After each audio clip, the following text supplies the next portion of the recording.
Imagine this. The silence of a late afternoon is broken by cries for help. A disabled black girl, left alone, faces the callous attitude of those who swore to protect and save. But what truly shocks them is the identity of her father. As the truth came out, their faces turn pale and a shiver ran through their bodies.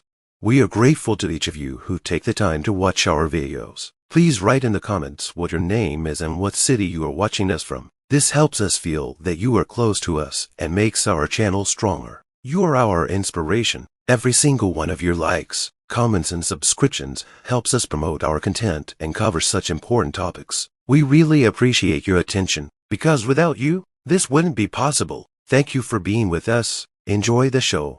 The cold November wind hissed through the tree crowns, mingling with the hum of passing cars on the deserted outskirts of town. Amelia Carter, a 19-year-old black girl suffering from leg paralysis, found herself alone on the side of a dark road. Her electric wheelchair suddenly stopped, discharging at the most inopportune moment. Amelia looked around desperately, but there wasn't a soul around. The headlights of the occasional car flashed in the distance, but no one stopped. She dialed the emergency number on her cell phone. The voice in the receiver promised that help was on its way, but it had been almost 40 minutes and no one had shown up. "Please help me," she cried out, barely holding back her tears, hoping that someone would hear her. A hooded man in his 40s walked by, empty-handed and indifferent-looking. Amelia, reaching out her hand desperately, called out to him, "Excuse me, please, I need help. My stroller's broken." The man, named Ted Harper, didn't even slow his step. He glanced briefly at the girl and muttered,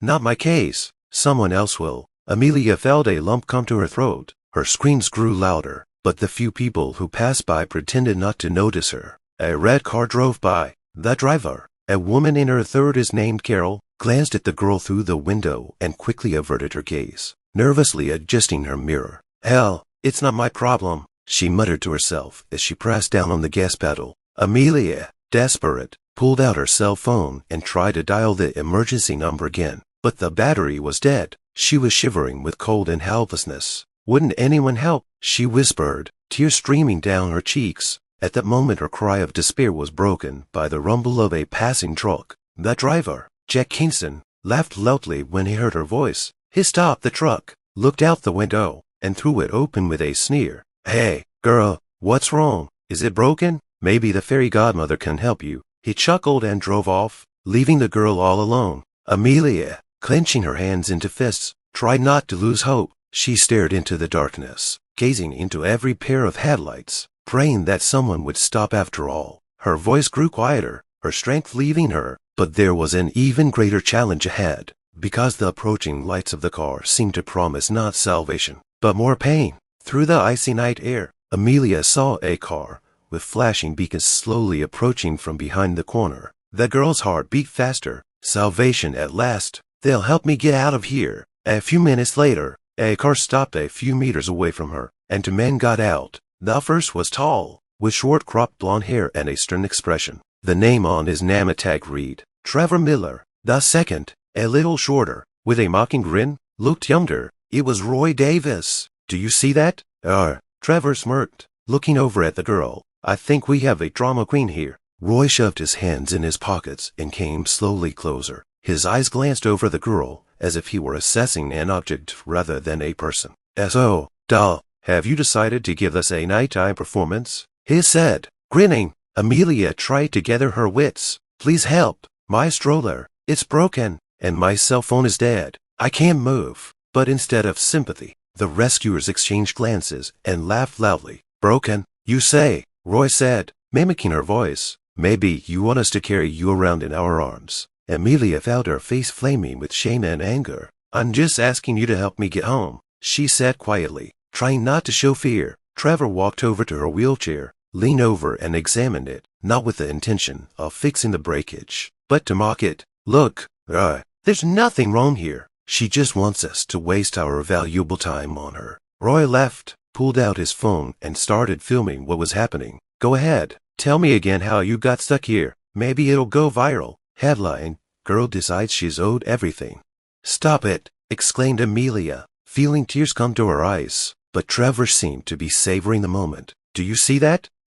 Do you even understand why she thinks we're here for her? He looked Emily over from head to toe, emphasizing her skin color. Apparently she thinks all white men are here to save her. The words were like a knife cutting into her soul. She tried to answer, but her voice trembled. Just help, she whispered. But Roy, instead of stopping the bullying, approached the girl and pushed her stroller so that it almost fell on its side. Oh, I'm sorry. I guess you thought I was going to help, he said with fake concern. Trevor laughed, patted Roy on the shoulder, and added, let's leave her here. Maybe she'll wait for someone else. We got more important things to do. They turned toward the car, throwing final mocking glances at Amelia. But the girl wouldn't give up. Please, you can't leave me here, she shouted. But Trevor only turned around and grinned. Good night, princess. The car door slammed shut, and the flashing beacons disappeared into the darkness. Amelia was left alone, crushed not only by her helplessness but also by the horror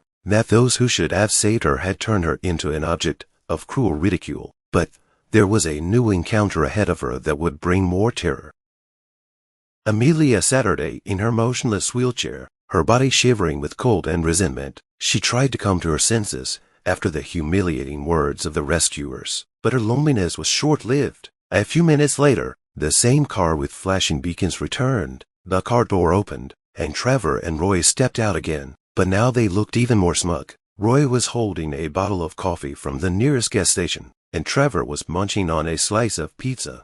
So, did you decide we were gone? Roy grinned, coming closer. Amelia couldn't understand why they had come back. For a moment, there was a flicker of hope that they had changed their minds and decided to help after all. Look, if you don't want to help, at least call someone else, she said, trying to remain calm. But instead Trevor laughed and, wiping his mouth clean of crumbs, threw in, What, you think we came back to help you? That's funny. We were just bored. Roy took a couple sips of coffee, then leaned over to Amelia, looking her straight in the eye. And you're probably used to everyone rushing to your aid, aren't you? Of course I am. Poor black girl in a wheelchair. Everybody's supposed to cry and feel sorry for you. Amelia felt her breathing become heavy. I'm not asking anyone to feel sorry for me. I'm just asking, she began, but Roy interrupted. Just asking. Look, honey, you sit there like a queen on a throne, and you think we owe you something? Do you even know how many people really deserve help? Trevor stepped closer and added with a chuckle. Here's the funny thing. You can't even move your legs, but you think you can call the shots. How does that work?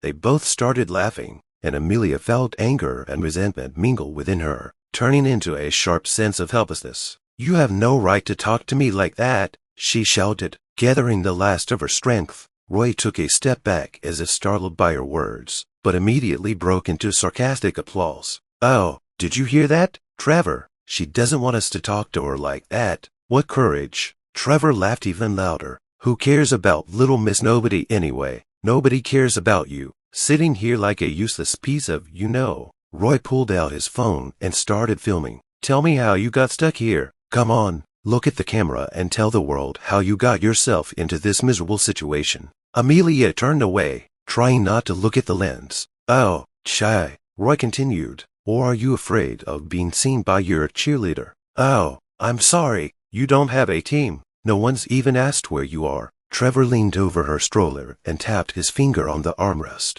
Do you realize you're an eyesore? Some of us are working, paying taxes, and you're probably sitting at home, getting welfare, eating chips and watching TV. Amelia squeezed her eyes shut to avoid seeing their faces, but the words penetrated deeper, causing more pain. How do you even go to the store? Oh, sorry, you don't, Roy added wryly. They both started laughing, their voices cutting the air like a knife. Amelia tried not to show her tears, but the humiliation was unbearable. You monsters, she whispered, struggling to find the strength to speak. No, we're not the monsters, Trevor grinned. The monster is your fate that made you like this. Their laughter echoed through the night, drowning out Amelia's faint voice. Amelia Saturday motionless, feeling her hope finally fade. Trevor and Roy seemed to have gotten a taste of their cruel game. Instead of helping, they were turning every second of her stay in this nightmare into torture. Oh, I think I'm hard of hearing, Trevor said suddenly, leaning toward Amelia. Did you say something? Oh, I'm sorry. I guess the wind was too loud. Standing close by, continued his game. Trevor, did you hear that? It sounded like she was asking for something, but maybe it's just the sounds of the night. You know, the kind of pitiful sounds like some, wounded animal. They looked at each other and broke into loud laughter. Enough, Amelia shouted, but her voice shook with fear and humiliation. Enough, Trevor repeated, rolling his eyes. You hear that? She's telling us what to do. What do you think you're doing? Queen, tossing us around. Roy stepped closer and put his foot on the footrest of the stroller, as if to demonstrate his superiority. Look, maybe you're just too lazy to try to get out on your own, sitting around waiting for someone to do it for you. Amelia turned away abruptly, not wanting to look at him. Oh, we've got a grudge, Roy said wryly, removing his foot, but not moving far away. You know, Trevor, I think she's just ungrateful. We're here, and she won't even say thank you. Trevor crossed his arms over his chest and nodded. You're right. Why are we even wasting our time with her? Maybe she wants to stay here till morning. Although, who knows what could happen at night on a deserted road like this? Roy picked up on this thought and, leaning on the baby carriage, whispered quietly but threateningly, You know, coyotes sometimes roam around here. They like to find the weak and helpless. I wonder how you're gonna fight back. Oh, yeah, I don't.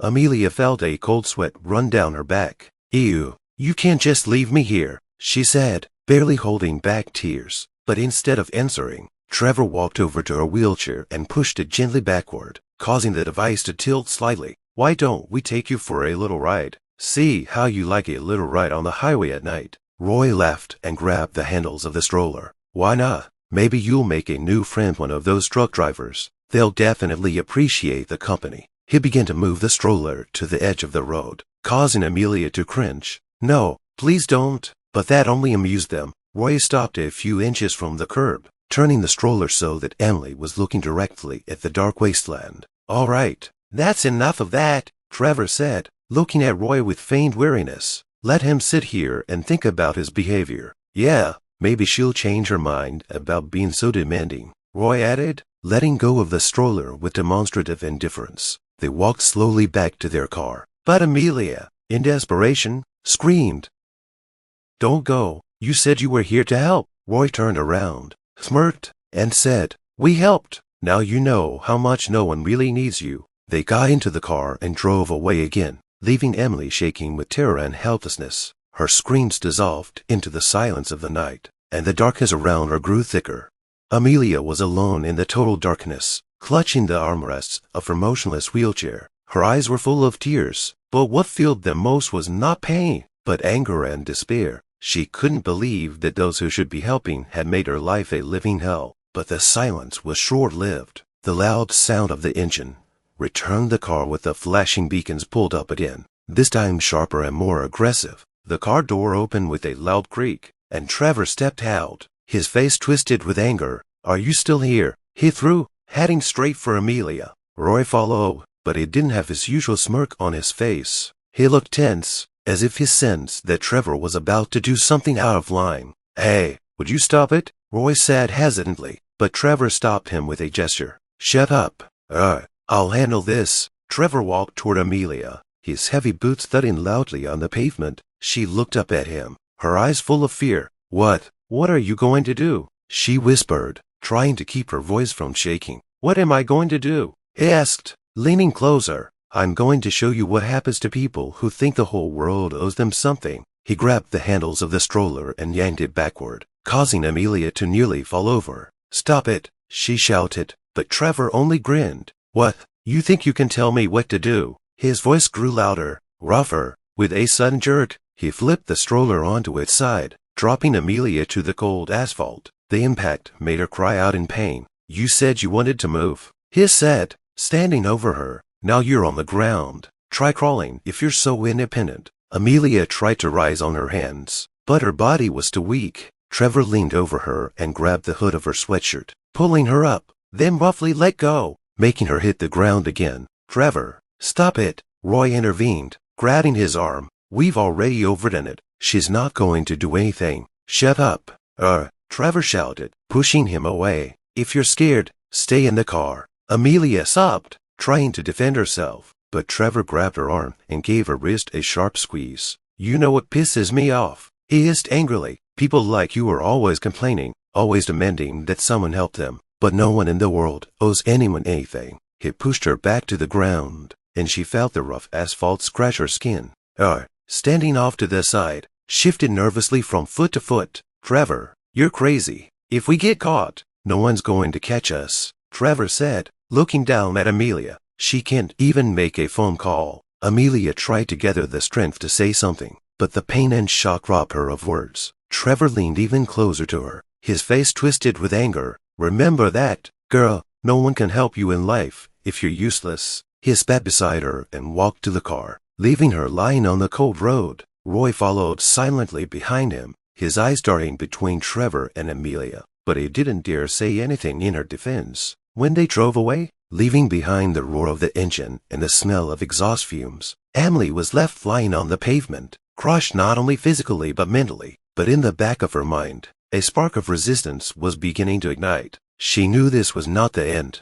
Soon the headlights pierced the darkness again. For the third time, the rescue car pulled up to where Emily was staying. This time she didn't even try to hope. She knew these people would bring nothing but pain. Trevor and Roy got out of the car. They had smirks on their faces, but now there was something more sinister, as if they had decided to finish off their victim. Roy had his cell phone in his hand, the camera already on. "So, miss, everyone should save ma. How's it going?" Trevor asked, stepping closer. His voice was soaked with sarcasm. Amelia lay on the ground, her body motionless, but her gaze burned with a mixture of fear and anger. "Leave me alone," she said hoarsely, trying to retain at least a modicum of dignity. Roy laughed out loud. "Leave you alone? Oh, no, you're too good for our little show." He picked up the phone, pointing the camera directly at her. "Hey, viewers, look who we found here," he said, as if he were broadcasting live. "This poor girl thinks we have to save her. It's funny, isn't it?" Trevor crouched next to Amelia, his face too close to hers. "Come on, say something. Tell me what it's like on Earth. Maybe people will sympathize. But who am I kidding? You can't even speak properly." Amelia tried to turn away from the camera, but Roy approached from the other side, continuing to film. "Don't be shy," he said with faint kindness. "You're 5 minutes of fame. Come on, tell the audience what it's like to be a useless burden on society." Trevor picked up a stick that was lying nearby and began to drive it next to Amelia, as if prodding her. "Look, she can't even move. Let's see if she can't feel anything." He poked her leg with the stick, not hard, but enough to cause discomfort. "Stop it," Amelia shouted, trying to move her foot away. She can't feel it too." Trevor laughed, pretending to be surprised. Roy brought the camera closer to capture her face. "Come on, say something clever. You might even become an internet star. Although, I don't think so. People like to see something interesting, and you're just a pathetic spectacle." Amelia felt the tears coming to her eyes again, but she tried hard not to let them flow out. She knew that if she showed weakness, it would only encourage them. Trevor, seeing her attempts to hold back, leaned even closer. "Oh, you're trying to be strong. That's nice. But you know what's funny? Whether you're strong or weak doesn't change anything. You're still nothing." He took the stick and ran it along the ground next to her hand, leaving scratches in the pavement. "Maybe you want to crawl? Come on, show us how you move." "Why are you doing this?" she asked in a voice that was a mixture of anger and despair. Roy, still filming, replied, "Because we can." Trevor suddenly picked up a stroller that was lying nearby and threw it back to the ground next to Amelia with a loud noise. "See, even your baby carriage is useless, so you just sit there until the coyotes eat you," he said, rising to his feet. Roy took a few more steps back, surveying the general scene, and said with a smile, "That was beautiful, great content." They walked off to the car again, but before they left, Trevor looked out the window and said loudly, "Don't forget to smile in case someone else comes to the rescue. Although, who would want to mess with someone like you?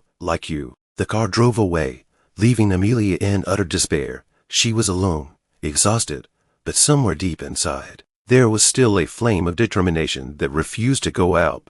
When the car with Trevor and Roy disappeared around the corner, there was silence, broken only by the faint sound of the wind. Amelia lay on the cold asphalt, feeling humiliated and helpless. She didn't know that what was happening had been closely watched for some time. On the curb, hidden by thick bushes, stood a young man named Adam. He had happened to be here by chance, passing by on his bicycle. When he saw the rescue car and the way they behaved with Amelia, he instinctively stopped. Something about their behavior struck him as odd.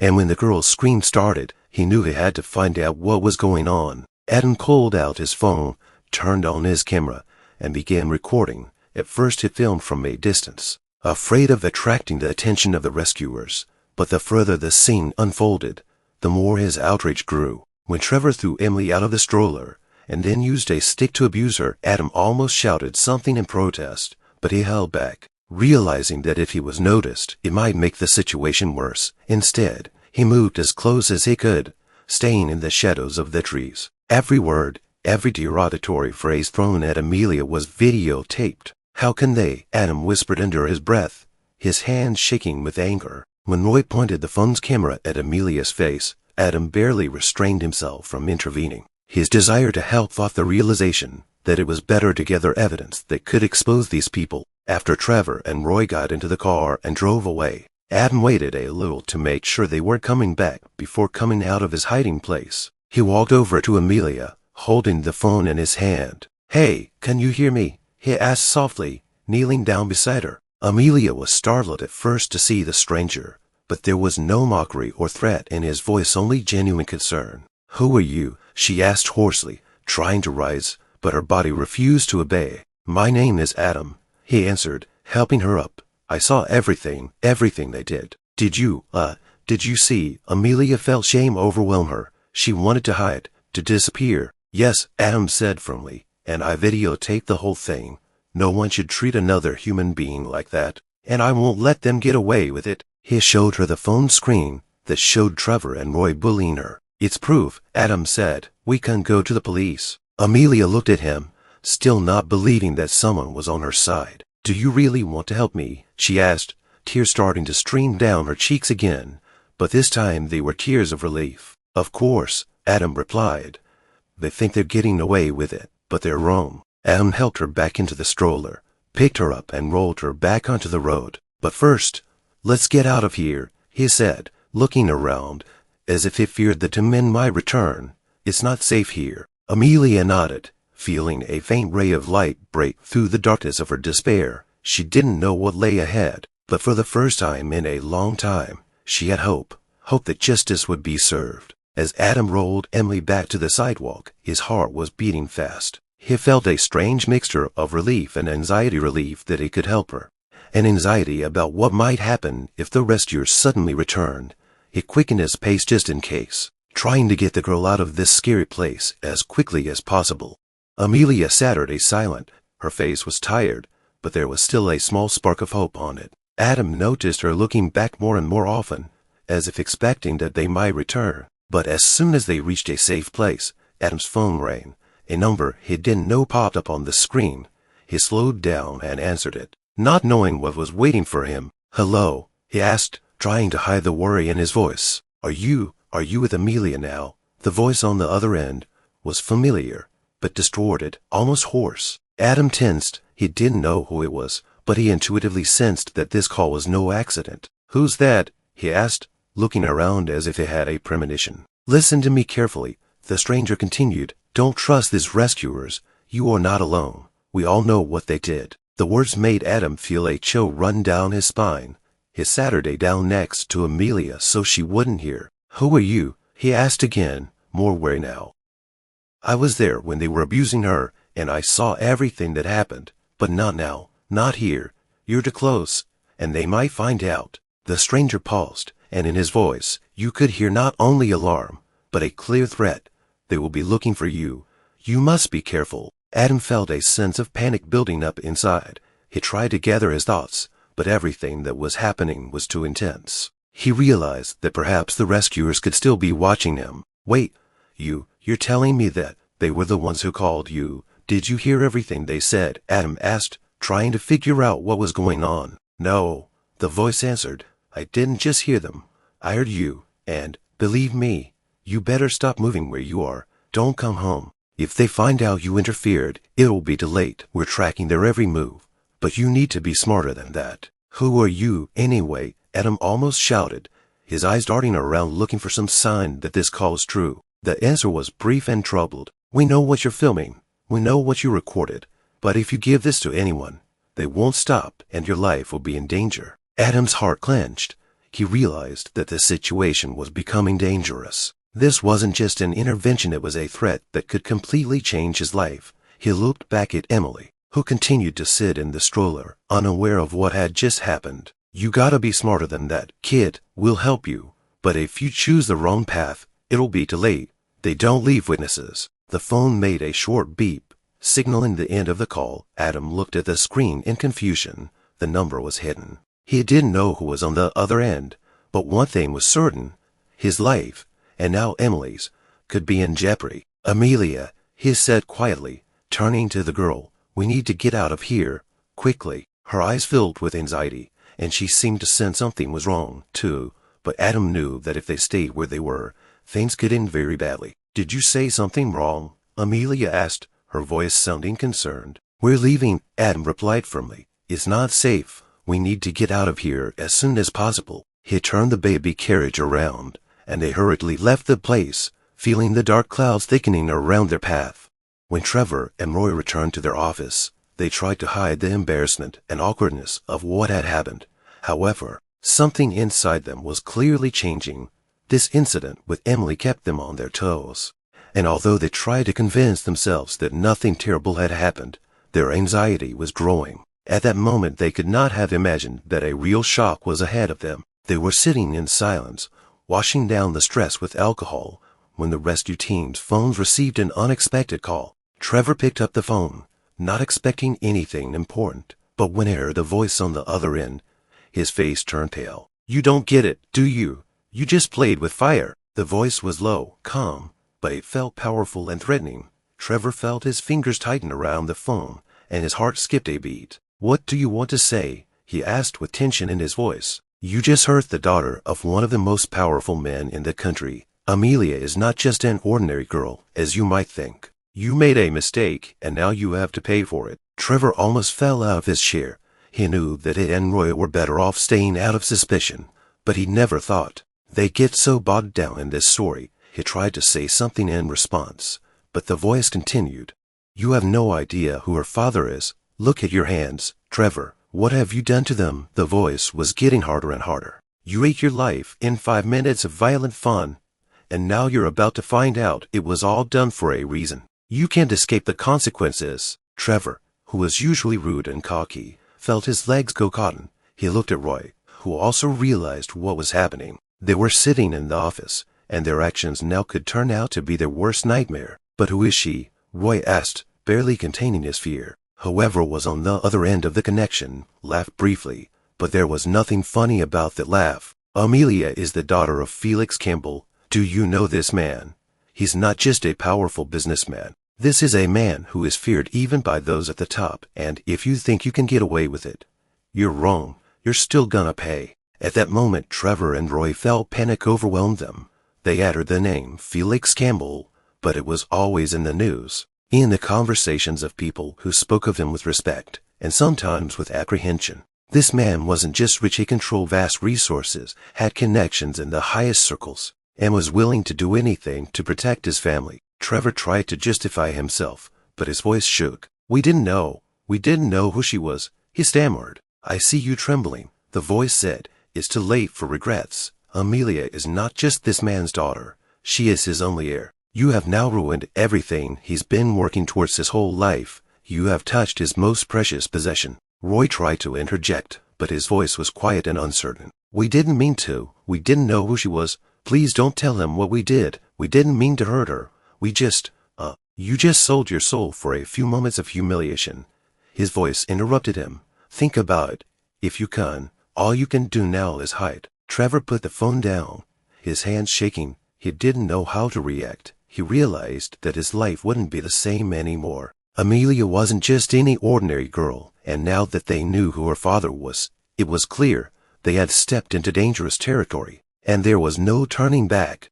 Shit, Roy, what do we do now? Trevor asked, his voice full of despair. Roy sat silent, his eyes wide with fear. He didn't know how to get out of this situation, and he wasn't sure they'd be able to avoid the consequences at all. They sat in silence. realizing that they really had no choice now. Amelia was Felix Campbell's daughter, and with that knowledge, a new nightmare began.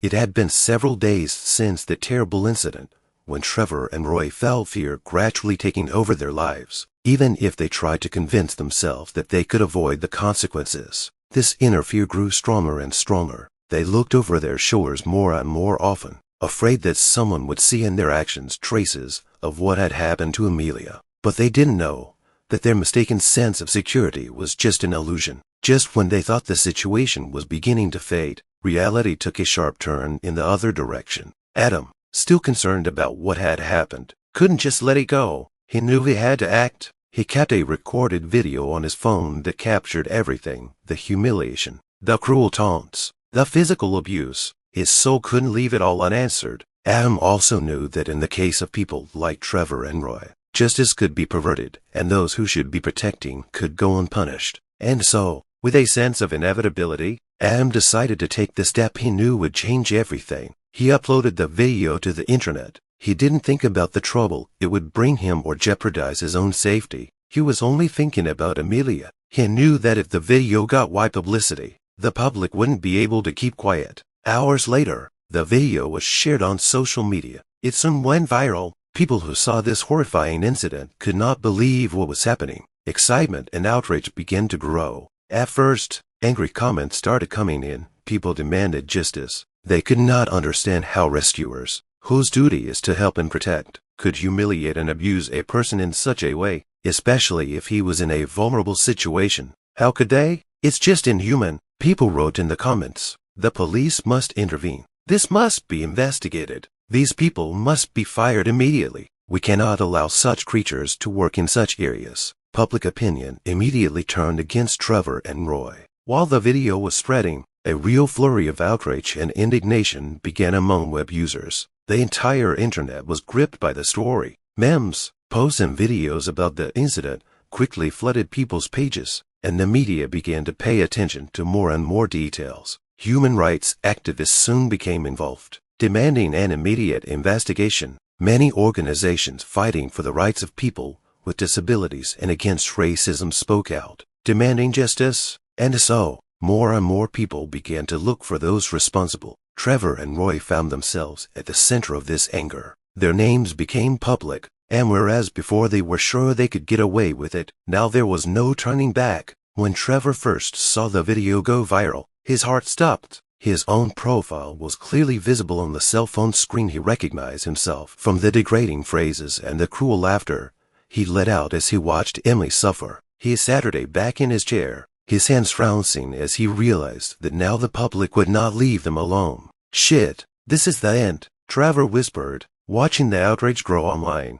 He realized that their actions were now being seen by millions of people. We've lost everything. Who was sitting next to him was equally shocked. His face was pale, and cold drops of sweat ran down his cheeks. He was horrified at what had begun to happen. Each moment became more threatening. He knew that he could not escape, and that they would not be able to escape responsibility. Meanwhile, Amelia, despite her physical and emotional suffering, learned about what was happening through her social media accounts. She could not believe that it was her brutal torturers who were now public pariahs, but a sense of justice filled her heart when she saw thousands of people supporting her and demanding punishment for those who humiliated her. It was a moment when Amelia felt that perhaps she could finally regain her human pride. And Trevor and Roy, sitting in their small room, were beginning to realize the magnitude of their downfall. With each comment update, with each new post, their lives were becoming more unbearable. Fate had turned against them, and now they were facing a public outcry they could not ignore. When the video of Amelia's beating and humiliation finally hit the web, its impact was lightning fast. The public was shocked to the core. It was not just shocking, it was outrageous. People couldn't look at what was happening calmly, knowing that those who had sworn to protect and help were behind it all. Now they had become living embodiments of cruelty and oppression. At first, comments on social media were filled with anger, condemnation, and demands for justice. Users started sharing the video to spread it as widely as possible. The posts went viral, and hashtags such as "Justice for Amelia," "Now Forgiveness," "Answer Yourself" started gaining millions of mentions. This was the beginning of a real public retaliation. People demanded not only that Trevor and Roy be fired, but that they be punished for their abuse. Everyone who had ever dealt with these rescuers began to uncover their dark sides. Trevor and Roy's insolence was no longer hidden behind their lifeguard uniforms. Social media users shared details of their past actions, digging up old postings on their personal accounts where offensive and racist remarks could be found. People started collecting information about each of the participants in the incident, and soon their personal details were published: addresses, phone numbers, even the place of work of their relatives. The protests that started as simple acts of outrage on social media soon turned into actual protests. Thousands of people took to the streets, demanding immediate punishment for Trevor and Roy. People carrying banners that read, "Justice for Amelia" and "No one is allowed to humiliate others" filled the main squares of the cities. The unrest began to grow, and human rights organizations got involved and increased pressure on the local authorities. "These people can't work in the rescue services," shouted the protesters, rage burning in their eyes. "They are not trustworthy. They betrayed us." Several peaceful rallies were organized, but the protests soon turned violent. People who had been silent for so long could no longer tolerate this violence and impunity. Anger boiled over, and the authorities, pressured by the public outcry, began to look for ways to respond. At press conferences, local officials and police officers promised that an investigation would be conducted, but the city's residents began to demand more decisive action. Every day, the pressure on the authorities increased. People were demanding a public apology, not just from Trevor and Roy, but from the entire rescue service that had allowed these men to remain in their positions for so long. A lot of people expressed their displeasure that these lifeguards had not been punished earlier, despite the suspicion of their behavior. Soon, a number of politicians and even some law enforcement officials began to publicly condemn Trevor and Roy's actions.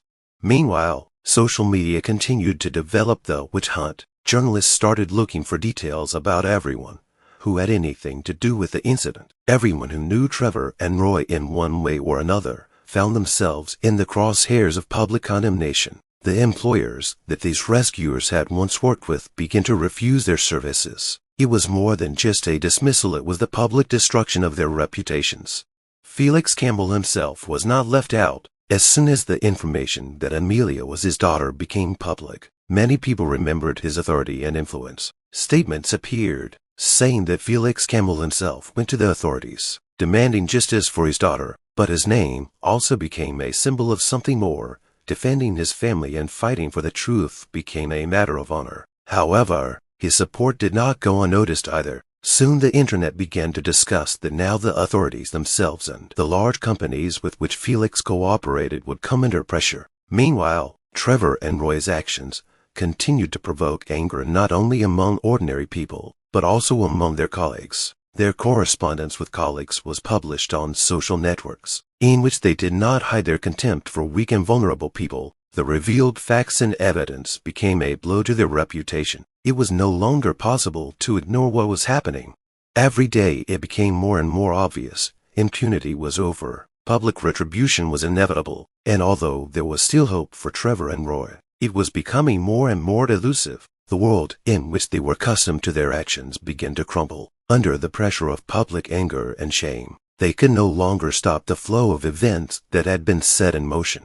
In those days, as events gathered momentum, the hope for justice seemed increasingly real, but also painful at the same time. Public opinion grew more determined by the hour, and the popular pressure continued to grow. The protests continued unabated, with activists from all over the country demanding punishment for Trevor and Roy. The media, pouring oil on the fire every day, enthusiastically covered each new revelation and each new accusation.